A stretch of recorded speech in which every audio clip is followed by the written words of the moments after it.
Hello everyone, in today's video I will show you how you can create your Trust Wallet. So first you want to open Trust Wallet and you'll see here two options, and I'll click on create new wallet. And in creating wallet there are two options. You want to select on secret phrases, so here you should back up your secret phrases because this is important. So I chose to back up manually, which you can, and here just check on the boxes you see. So I'll click this three checks. In this part you will have selection of word like recovery phrases. If you're familiar with other crypto wallets, it will give you that.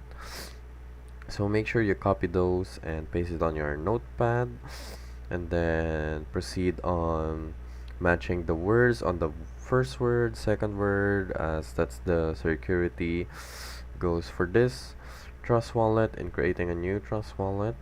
And now after that, you're already done.